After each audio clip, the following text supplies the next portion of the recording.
Hello, friends. This is Dave Hurwitz, executive editor at ClassicsToday.com, here with fabulous concert programs that you'll never in your life see played at an actual concert, but you can play at home. And we're doing our Sibelius Cycle. We're moving on. Which one are we at here? Ooh, number 78.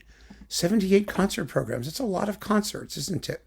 But I think that, you'll really have a good time listening to these at home and creating a nicely varied evening of music for yourself, your family, your friends, your dog, your cat, your goldfish, you name it. Everyone will have a good time. So we're up to Sibelius's Fifth Symphony, one of the really, really popular ones. And the problem with Sibelius's Fifth, well, the problem with Sibelius is there's lots of problems with Sibelius's Fifth in terms of programming, I think. It's a real second half piece. You got to end with it, even with that controversial ending with the pauses between the last chords and all that. No, the problem is that it's short. It's really a compact work. And so it's really 30 minutes, maybe 32 minutes if you're pushing 30 minutes. I don't think that's enough for a second half. I like my second half to be juicy, to have a little extra oomph. So this is one of my 4 work programs, 2 in the front and 2 in the back.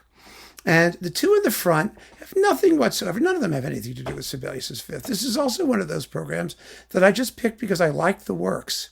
And I think they make a really nice program. Sometimes you don't have to have a theory. It's Freud. Sometimes a cigar is just a cigar. Sometimes a concert program is just a concert program. 4 really terrific pieces, a couple of which you don't hear all that often. That's true of all these programs because the whole idea behind these programs was to include music you don't hear all that often. So if we're going to do the Fifth Symphony, which you do hear all that often, we might as well do a couple things that are a little bit less familiar. But we're starting with Berlioz, the Corsair Overture, because I love the Corsair Overture. I think it's one of the zippiest, most marvelous pieces that anybody ever wrote. Oh my God, it's gorgeous.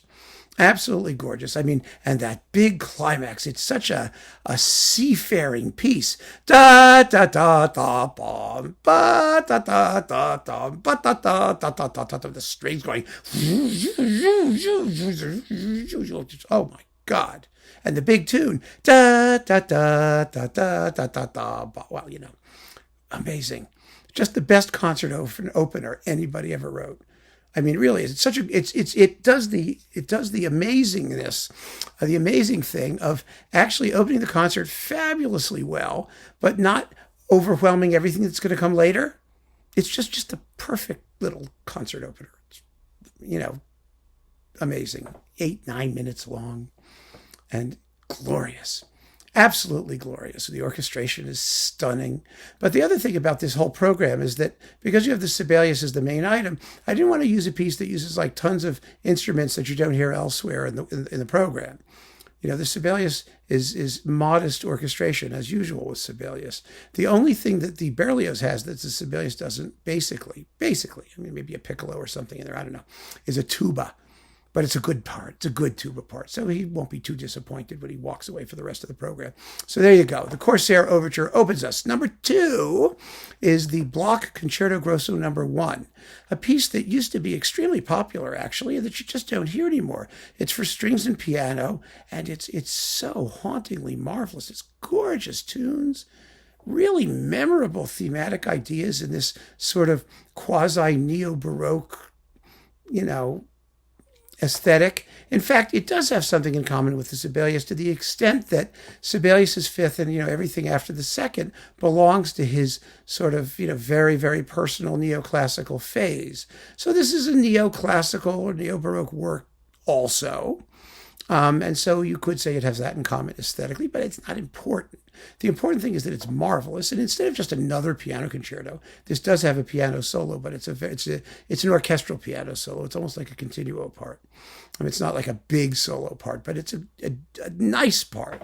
And the whole piece is just, it deserves to be played. And we should hear something beside your typical concerto all the time, don't you think? So there's the block. And then we have intermission. And you go away, and you go to the bathroom, and you get your cough drops, and you come back. And I don't begin with the Sibelius Fifth immediately because I just think it needs something else. And that something else is the Bruch Kol Nidre for cello and orchestra. First of all, you only hear this thing on recordings, basically.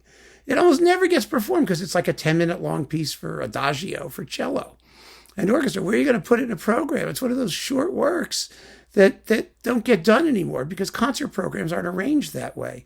But first of all, it's a splendid piece. The tune is gorgeous, after all.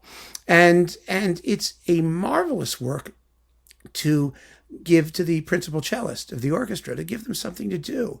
Because orchestras these days have these amazing first desk players. They're so talented. And they've given up their solo careers to become orchestral players, or a lot of them have.